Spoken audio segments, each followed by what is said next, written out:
Welcome to Pro Tips. Please like, share and subscribe. आ रहा था, खुलने देते हैं। ये सारे इंपैक्टेड पॉकेट्स को रडार पे रखेंगे, जहां भी सिग्निफिकेंट मूव्स आएंगे एक्सपर्ट से बातचीत हो जाएगी। दूसरे इंपॉर्टेंट डेवलपमेंट था सैटरडे को 5G सेवाओं का इनॉग्रेशन। ये तो बढ़िया खबर है। इंडिया में एक्चुअली ये इंडिया मोबाइल कांग्रेस हुई थी, उसमें प्रधान अब कितनी बदलेगी देखेंगे, क्योंकि ये सेवाएं अभी शुरू हो रही हैं और अगर आप वोडाफोन के ग्राहक हैं तो आपको ये अभी सेवा तुरंत प्रभाव से मिलने नहीं वाली है। तो प्रधानमंत्री नरेंद्र मोदी खुद इस कार्यक्रम में शामिल थे और उन्होंने ही दरअसल आगाज किया है इस पूरी सेवा का।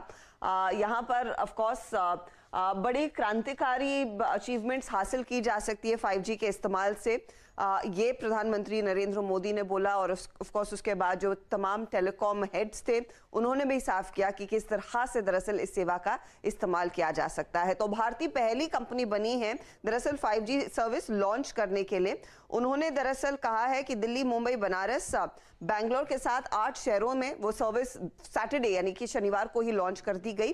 रिलायंस जियो ने पहले ही कह दिया था कि दरअसल दिवाली तक ये सेवाएं शुरू होती हुई दिखाई देंगी। तो जल्दी हम रिलायंस जियो की तरह से भी वो रोल आउट देखेंगे, जहां पर दिल्ली, मुंबई, कोलकाता, चेन्नई जैसे शहरों से शुरुआत होती हुई दिखाई देगी।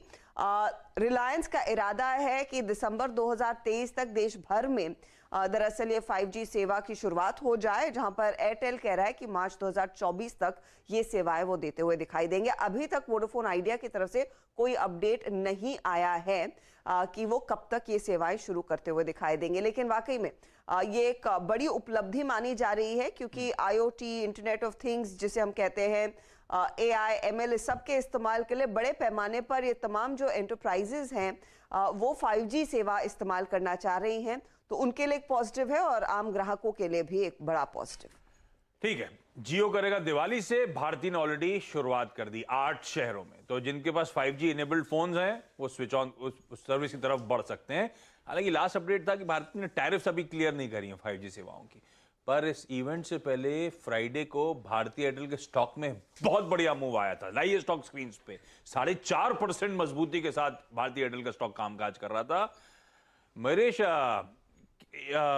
कैसे अप्रोच करें? ये अपने वापस उन थ्रेशोल्ड लिमिट्स पे ईयर हाइज की तरफ स्टॉक बढ़ चला है, क्या कॉल होगा भारतीय एयरटेल पर? मॉर्निंग आशीष जी। नहीं, as per the ओनियल I think वो पिवट के ऊपर कंफर्टेबली प्लेस्ड है। Pivot was close to around 770 775 और कहीं ना कहीं आई थिंक आपको ये दो चीजें माननी पड़ेगी। आई थिंक जो रोल आउट हो रहे हैं और जो केपेक्स लगेगा, आई थिंक उसकी जो भरपाई होगी वो आरपू इंक्रीजेस से होगी। तो आई थिंक जो सुनील भारती मित्तल साहब ने एक 200 रुपए की टारगेट रखी थी, मुझे नहीं लगता आई थिंक बाकी कॉम्पिटिटर्स कोई उस पर ऑब्जेक्शन उठाएंगे, because everybody has to spend on spectrum. तो आई थिंक एक आरपू इंक्रीजेस भी होना आई थिंक लाजमी है। तो जैसे नीरज जी बता रहे थे in terms of fuel cost price increases, शायद आप आरपू इंक्रीजेस भी देखेंगे in terms of your mobile bills going higher, which compensates for that. और दूसरा I think in terms of even a slow down या थोड़ी